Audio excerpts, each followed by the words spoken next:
Baik, selamat siang Ibu dosen dan teman-teman kelas reguler 3. Jadi kami dari kelompok 3 akan mempresentasikan materi terkait interferensi, difraksi, serta polarisasi. Nah, sebelum itu perkenalkan, nama saya Kade Agus Prastia Indra Kusuma dengan NIM akhir 102.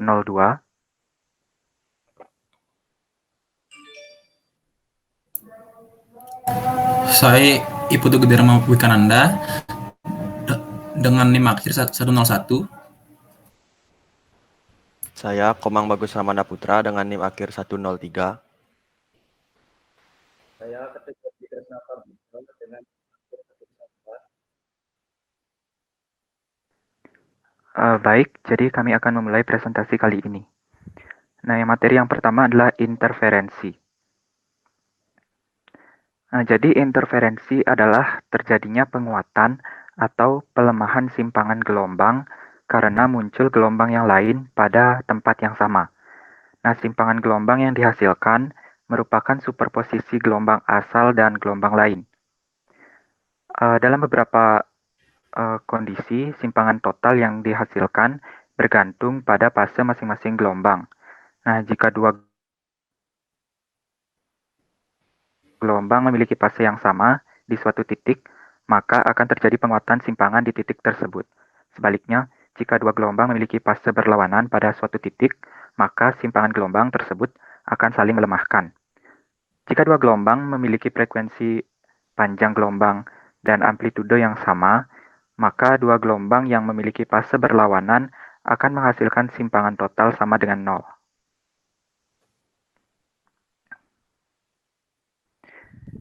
Nah, sebelum masuk lebih jauh, kita akan mengulang kembali tentang prinsip beda fase. Jadi, kondisi dua gelombang dikatakan sepasa jika dua gelombang pada saat yang sama selalu memiliki simpangan yang bertanda sama, yang nantinya akan menghasilkan perkuatan pada gelombang dengan amplitudo hasil yang lebih besar. Hal ini disebut dengan interferensi konstruktif. Sebaliknya, jika dua gelombang pada saat yang sama selalu memiliki simpangan yang bertanda berbeda, maka itu disebut sebagai interferensi destruktif.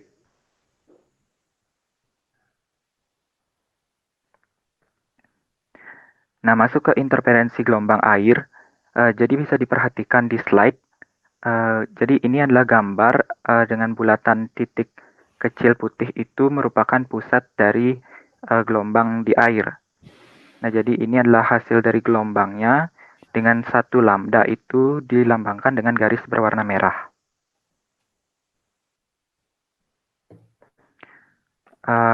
Ini adalah tampak tiga dimensi dari gelombang air dengan dua sumber.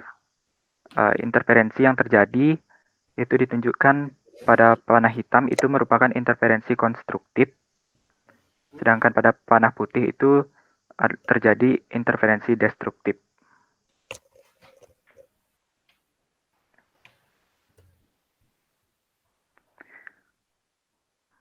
Nah, selanjutnya pola interferensi. Pola interferensi terjadi karena pada medium gelombang berjalan prinsip interposisi. Misal dua sumber titik yang mengeluarkan gelombang periodik terpisahkan dengan jarak d dan masing-masing mengeluarkan gelombang periodik dengan frekuensi yang sama dan pada saat yang sama. Jarak antara puncak gelombang yang berasal dari kedua sumber ini sama pula, yaitu satu gerakan atau penyalaran gelombang dalam pola interferensi. Bisa diperhatikan gambarnya di slide.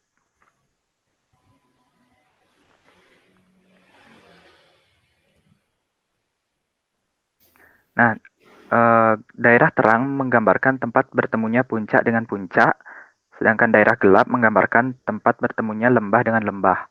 Nah, pada daerah di antaranya merupakan air tenang atau tempat terjadinya interferensi destruktif yang saling melemahkan. Bisa dilihat gambar pada slide.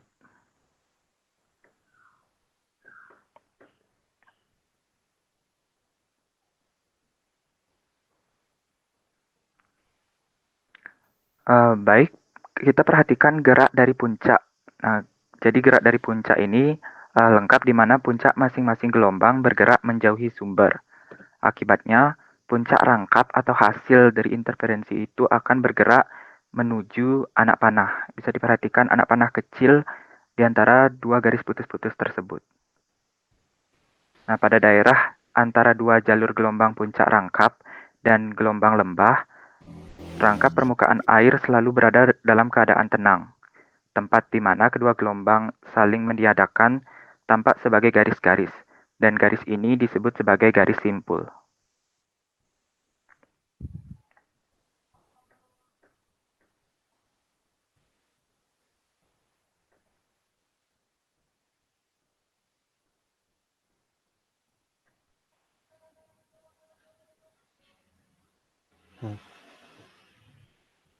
Oke, bisa di next. Oke, karena fase S1, sebelumnya perhatikan gambar. Jadi ada dua gelombang ya, yang pusatnya atau sumbernya S1 dan S2. Dan titik P tersebut adalah titik pengamatan kita. Jadi karena fase S1 dan S2 sama, maka pola interferensi adalah simetri. Sehingga kita cukup memberi nomor pada sebelah saja. Misal yang sebelah kanan garis simpul pertama, di sebelah kanan garis simpul sumber tersebut, garis simpul pertama. Garis simpul sembarang kita sebut sebagai garis simpul ke N. Dengan menghubungkan jumlah puncak gelombang, didapat jarak titik P ke S1 itu sama dengan 3 lambda, dan jarak titik P ke S2 itu sama dengan 2,5 lambda. Jadi, selisih dari PS1 dan PS2 itu adalah setengah lambda. Jika kita ambil tidak lain pada garis simpul pertama ini, kita dapat juga beda panjang, jelas sejalan dengan setengah lambda. Jadi dapat dikatakan bahwa garis simpul pertama adalah tempat sederhana titik yang mempunyai beda panjang adalah setengah lambda.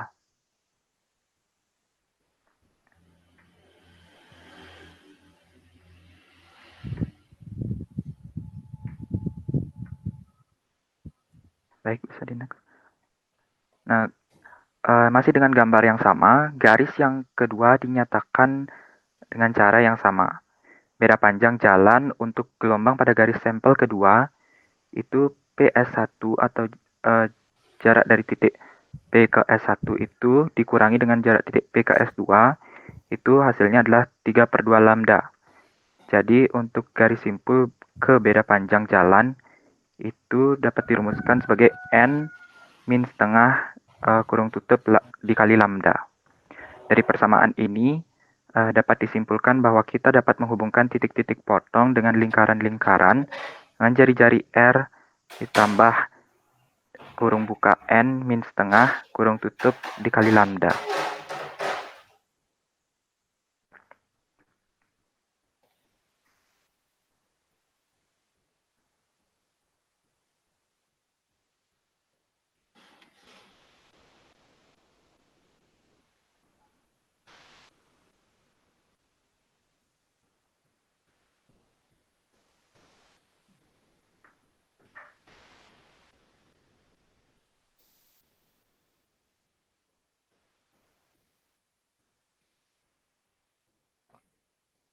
Baik, saya akan melanjutkan presentasi yaitu di materi panjang gelombang interferensi. Panjang gelombang dapat kita peroleh dengan menggunakan PS1 dikurang PS2 menghasilkan N dikurang setengah lambda. Jika kita ingin mengukur puncak gelombang, kita harus memperhatikan kita harus menghentikan gelombang, misalnya dengan memotret. Cara lain untuk menghitung panjang gelombang adalah bisa dilihat di slide kiri, itu titik P adalah satu titik yang sangat jauh dibandingkan dengan jarak D. Dengan anggapan seperti yang digambarkan, maka menghasilkan AS1 per D sama dengan sin theta, menghasilkan AS1 sama dengan D dikali sin theta. Jika P terletak pada garis simpul ke N, maka dihasilkan AS1 sama dengan PS1 dikurang PS2. Yang mana PS1 dikurang PS2 menghasilkan kurung buka N dikurang setengah kurung tutup lambda, yang mana ruas kanan itu dibawa ke ruas kiri, yaitu N dikurang setengah kurung tutup lambda sama dengan D sin theta dikali N.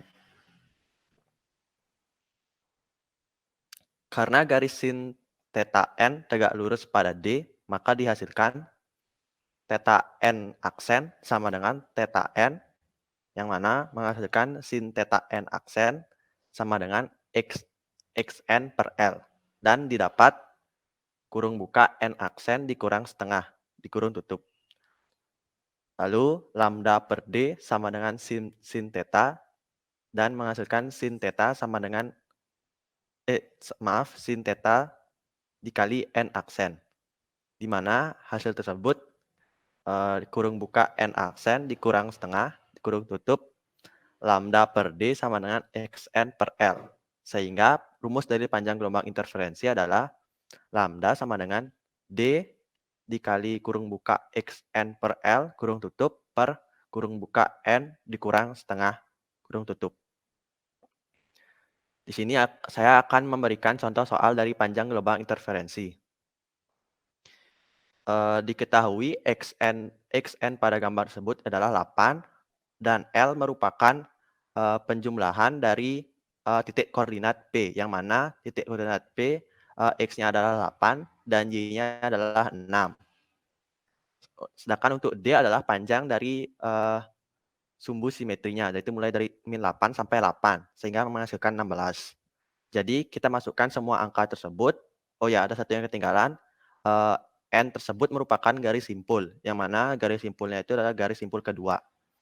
Semua kita masukkan angka tersebut, yang mana rumus dari panjang gelombang interferensi yaitu D kurung buka xn per L kurung tutup per kurung buka N min setengah kurung tutup. Kita juga masukkan untuk rumus dari L atau sisi miring dari titik koordinat, yang mana rumusnya itu akar dari X kuadrat ditambah Y kuadrat, sehingga menghasilkan L-nya itu 10.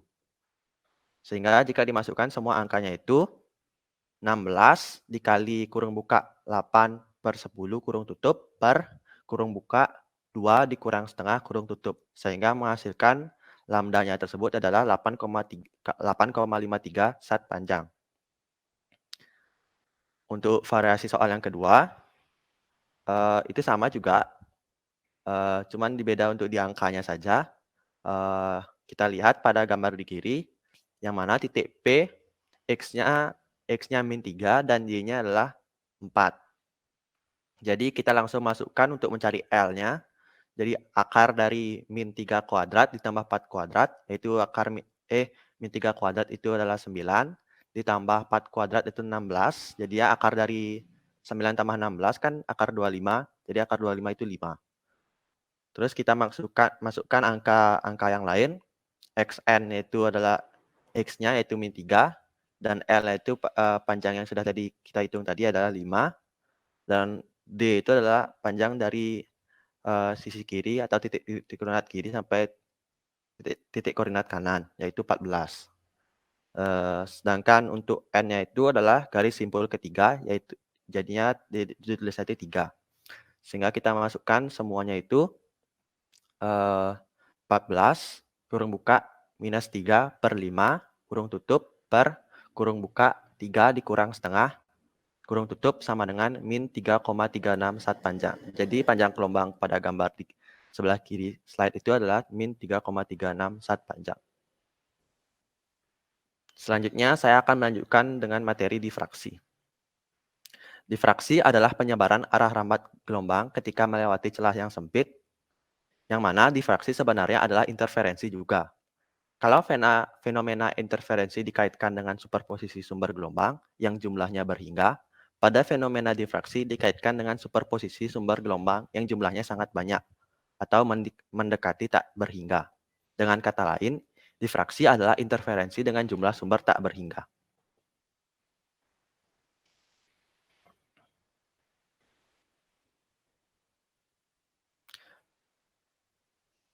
Pada sebelah kiri slide itu merupakan gambar dari peristiwa difraksi. Yang mana peristiwa difraksi adalah konsekuensi dari prinsip Huygens. Ketika gelombang masuk ke celah sempit, maka tiap titik pada celah berperan sebagai sumber gelombang baru dengan arah rambat radial. Yang mana gelombang yang melewati celah merupakan hasil superposisi gelombang-gelombang baru pada celah. Jika ukuran celah cukup kecil, maka muka gelombang yang melewati pelat mendekati bentuk bola atau lingkaran. Makin lebar ukuran celah, maka makin kecil efek penyebaran muka gelombang yang melewati celah. Itu merupakan konsep dari prinsip Huygens. Selanjutnya, pada slide ini merupakan gambar perbedaan interferensi dan difraksi. Kita bisa lihat pada gambar ini, gambar A adalah fenomena interferensi, sedangkan gambar B, C, dan D adalah fenomena difraksi. Pada gambar A, jumlah celah hanya 2, sedangkan pada gambar B, C, dan D, jumlah celahnya sangat banyak. Tiap celah merupakan sumber gelombang baru. Dengan demikian, pada gambar A hanya 2 gelombang yang dijumlahkan, sedangkan pada gambar B, C, dan D banyak sekali gelombang yang dijumlahkan.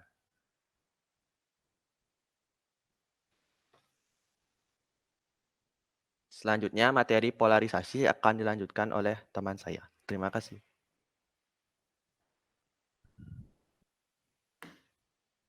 Baik, saya akan melanjutkan materi polarisasi. Jadi next. Polarisasi. Pada gelombang tali gerak tadi diakibatkan oleh adanya gelombang yang menjalar pada tali. Gerak bagian tali adalah dalam bidang tegak lurus terhadap arah jalan gelombang. Gelombang semacam ini disebut gelombang transversal.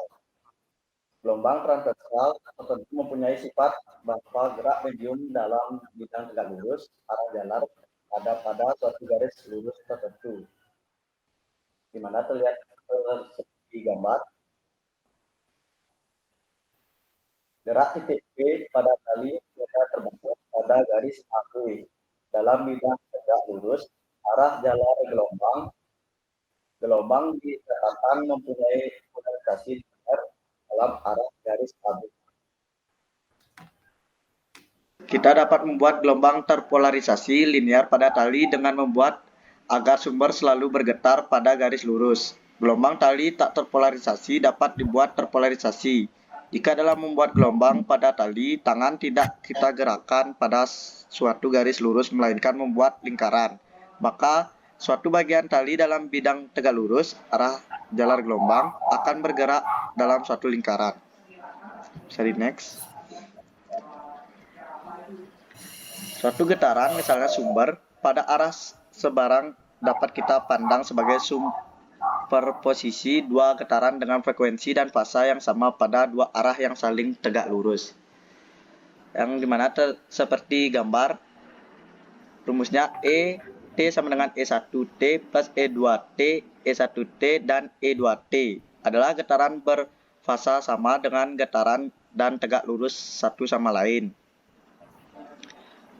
Selanjutnya adalah getaran berfasa sama dengan getaran E dan tegak lurus satu sama lain. Akibatnya, suatu getaran gelombang terpolarisasi linear dalam arah sebarang selalu dapat dinyatakan sebagai superposisi gelombang terpolarisasi linear pada arah X dan gelombang terpolarisasi linear pada arah Y dengan frekuensi dan fasa yang sama.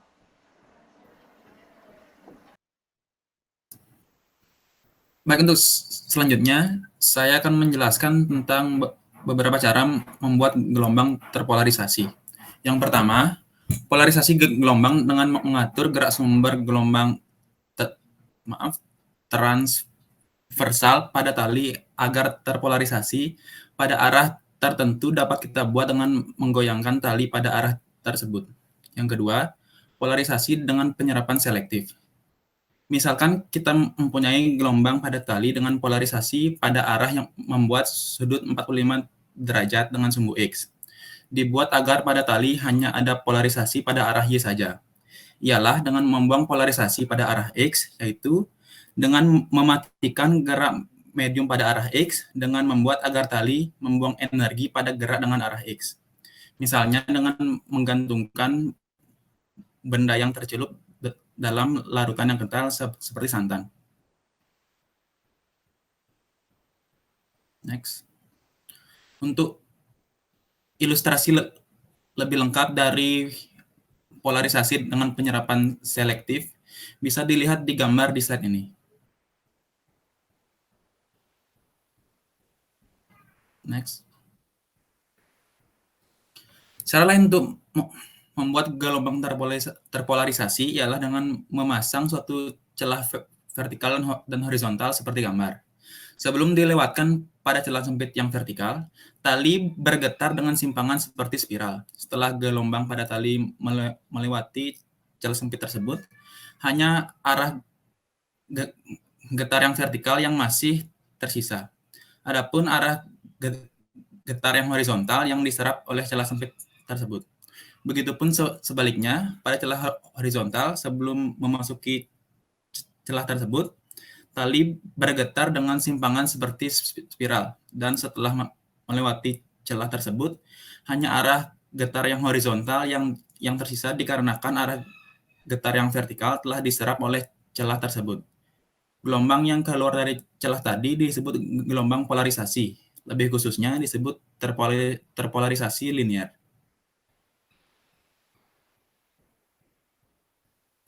Baik, sekian presentasi dari kelompok kami. Apabila ada salah kata, kami mohon maaf. Kami akhiri dengan Paramasanti. Om Santi Santi.